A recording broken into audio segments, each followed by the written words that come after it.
We're in for another installment of Where in the World is Aaron Rodgers? The answer is Egypt. Well, it was in Egypt. I think he's back now. Oh, shoot. You'd have lost that game. Yeah, he's back. Oh, darn it. Yeah. You get control of the board. Connor Hughes reporting that Rodgers pieced together this trip during his Achilles recovery. He wanted something to look forward to. And that players had no issue with this trip and were, quote, surprised that those outside one Jets drive felt differently. Thanks, Connor. Also, hysteria over Rodgers' whereabouts emerged largely because of the way the absence was announced. Oh, so whose fault is that? Well, the team. They're blaming Salah? They Or are Rodgers, blaming for that Salah. matter. They He are could have probably blaming given us Salah. a shout. Yeah. While they were aware of Rodgers' trip and understanding of why it was important to him, their public stance on the matter gave the impression they were not and discounted Rodgers' near perfect This is attendance so shameful. throughout the voluntary portion This is shameful. of the offseason. It was nearly perfect. Nearly perfect. I mean, this is so. I know you're upset. I mean, it's just. I don't think Robert Saleh is a very good coach. I'm on the record on that.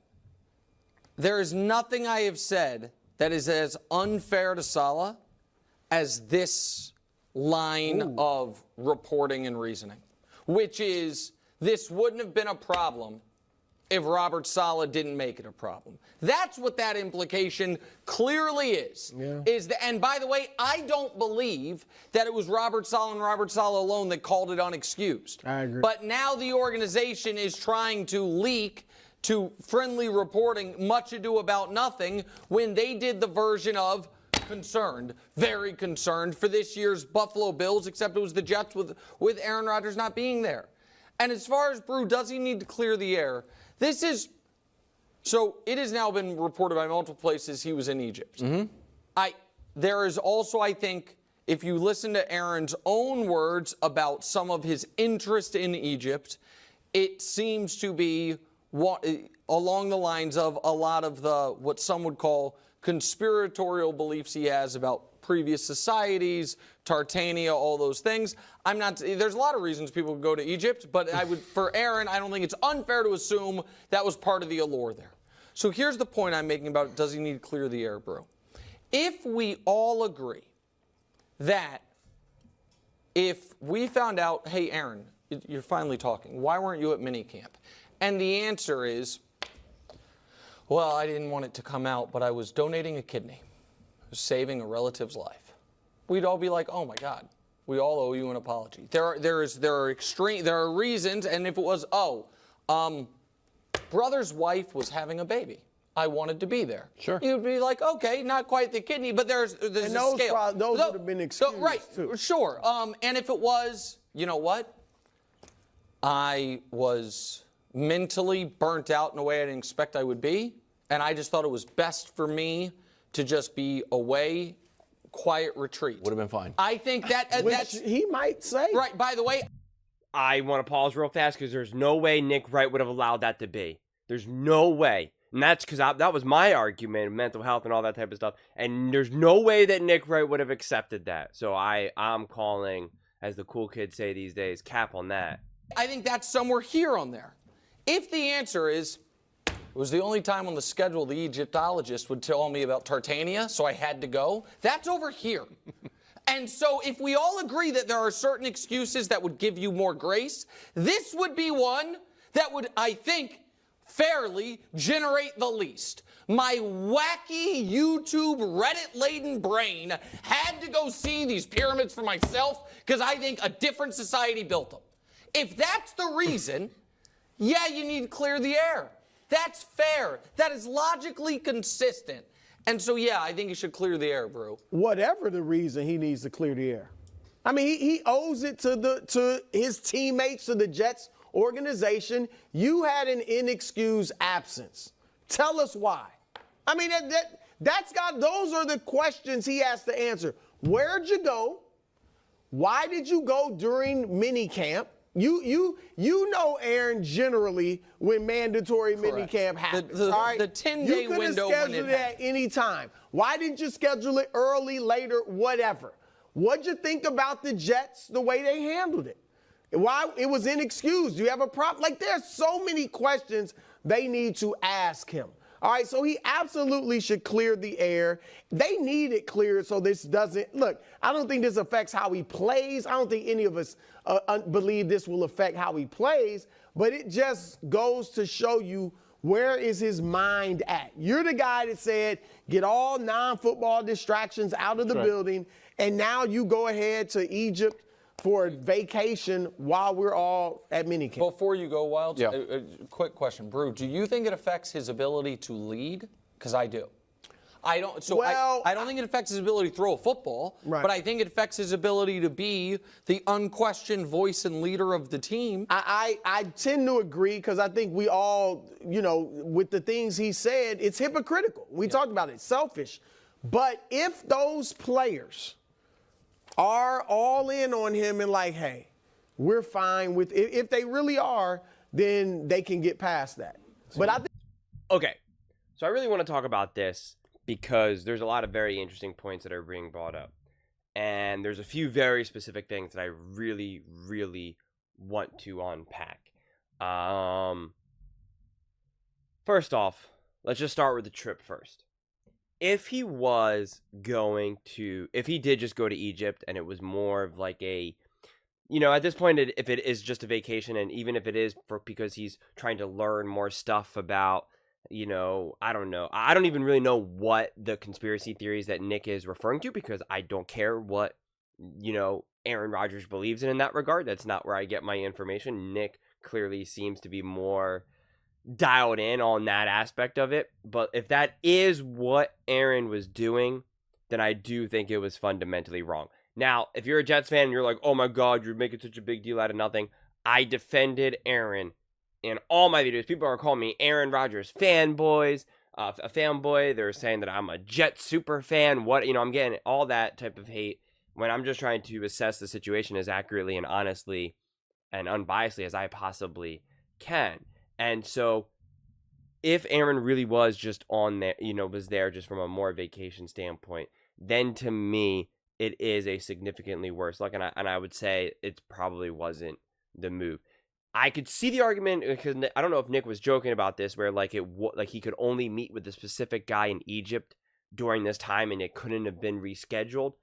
I don't know if that was just a joke that Nick was saying to make fun of Aaron or not. If that's actually accurate, then I'm a little bit more open to it. But even then, I'm like, you could still probably find a way to make that happen, to meet with some guy who's going to like tell you all the information, right? I don't know. Is he meeting Indiana Jones there? Like, I really don't know. But it's just like, it's a bizarre situation at this point, right? Like, especially considering the way how his career with New York has unfolded. It's just like, maybe if he balled out last season, right? He obviously didn't get hurt and he gets to ball out. Even if they don't win a Super Bowl, but he balls out, he plays great, right? He's exactly as advertised. Then I think it's a little bit okay. But it's just different. Circumstances often dictate our actions. It's just the way it goes, right? Like that's just life. We don't always get to do what we want to do independent of the circumstances. And so on one side, you could say, well, Aaron's earned all this. He's been to all these mini camps over the years. He's shown who he is. He's a great player, this, that, and the third. And I agree with all of that. But considering how his career, specifically with the Jets, has unfolded, it's not the best situation. But to now, this is where I lose the agreement kind of like with what Nick is saying.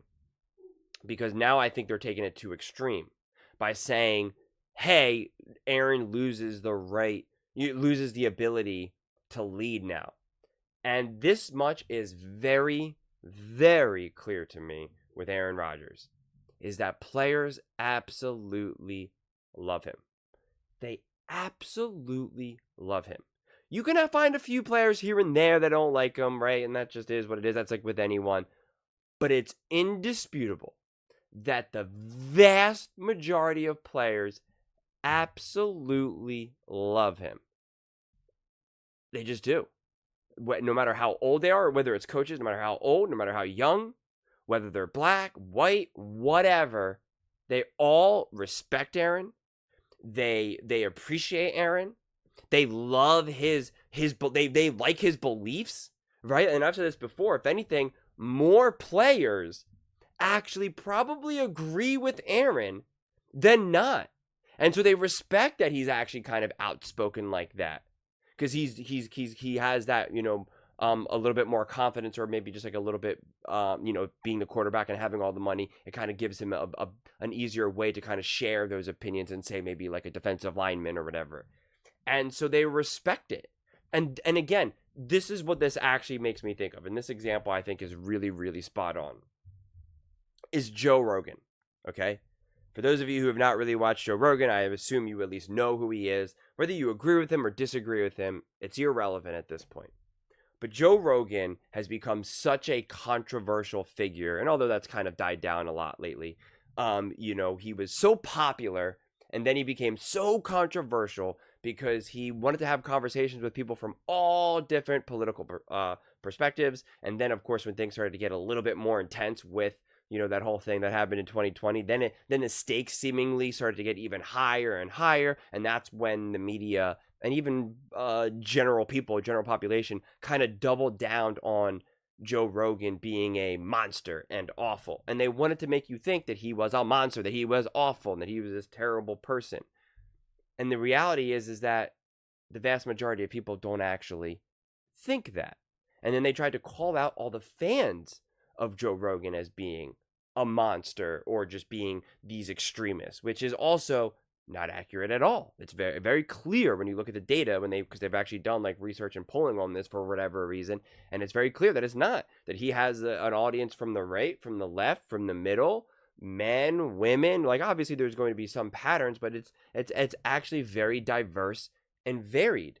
And then they tried to finally sink Joe Rogan because he's a comedian and he's made some jokes using words that maybe the average black person would not want to hear. And they tried to be like, aha, see, he's a terrible person. He's actually really offensive and he's awful. But the reality is that all the black people that know him, that are friends with him, know he is not actually racist or offensive or awful. They understand, it was just comedy. Like, yeah, maybe some of them are like, I wish he didn't say it, but they're not like, clearly that means you're a terrible person. Clearly that means you're an awful person, right? They don't feel that way because they actually know him. They interact with him, or they understand the game of comedy or content creation, whatever it may be. And the media thought this was going to be this aha moment. See, he's this terrible person. He's sexist, he's racist, he's prejudiced, he's all these things. And the black community was like, no, we love Joe. We know Joe's awesome. What are you talking about? Like, stop with this nonsense. You had UFC fighters stick up for him. You had comedians, rappers. Anyone who knows him was just like, what? Are you kidding me? On a spectrum of people who are super racist and offensive, Joe Rogan is not that at all. He has my back, being a black person. Now I'm speaking through the mouth of a black person. Like, he has our back more than anyone else out there. So stop with this nonsense. Stop trying to create this narrative that doesn't actually exist. And that's what they're doing with Aaron. They're trying to be like, Aaron can't lead, he can't do this, he can't do that. Because of people like Nick and other media members, that's what it's landing on them, clutching their pearls. But the reality is that the players vastly love Aaron. They agree with many, many, many of his points, of his perspectives. Like, some people take very big issues with that medicine that lots of people took during a specific time in this country's history, right? That thing that lots of people were kind of fighting over, okay? It's indisputable that the vast majority of players did not want that. They went along with it, but they did not want that, okay? And some of them didn't, and some of them did because, they just weren't in a position to be able to say no. So it's just like this idea that Aaron won't be able to lead, it's just wrong. In fact, a lot of people respect Aaron for the very reasons why the media hates him and doesn't like him and wants to bring him down. So that's what they're failing to see. Let me say that one more time. The media, for all the reasons that the media hates Aaron, many, many, many, many players actually respect him for those very things. And that's where the disconnect with Aaron Rodgers and the media lies. So this idea that he's not going to be able to lead and this, that, and the third, it's just not accurate. It's just not. It's why so many players go to bat for Aaron and even coaching staff. I understand he's not the easiest to work with. I get that. I don't disagree with that. But to try to act like he's just this sinking ship and is just awful and this, that, like, it's just funny for me to hear Nick say that when, like, just the other day we hear, like, teammates calling out Micah Parsons, and Micah Parsons, being clearly difficult and obviously doing a terrible job leading the Dallas Cowboys, and yet no one's calling Micah out, really, or at least Nick's not calling Micah out for that. If anything, he's kind of defending him in a lot of ways, and it's like, that's what conflict looks like. Did you hear anyone out of the Jets call out Aaron? Were there any other players on a podcast talking poorly about Aaron Rodgers and saying, what the heck, come on, bro? No, I didn't hear one player say that. Not one. And that speaks volumes. But those are just my thoughts. I'd absolutely love to hear yours. What do you guys all think? Do you think Aaron needs to clear the air? Do you think that this is a big deal, little deal, no deal? Let me know in the comments below. I read every single comment, so whether you agree with me or disagree with me, either way, let's get in some discussions, let's get in some fights, but ultimately, let's just have some fun. And please do consider subscribing. We are building an amazing community here, and I would absolutely love to see you part of it. I want to build something that we all genuinely feel connected to, something that we're really excited to be part of, and think we're well on our way to doing it. And please don't forget to give this video a thumbs up, as it really does help with the visibility and the algorithm. Thank you so much, and see you next time.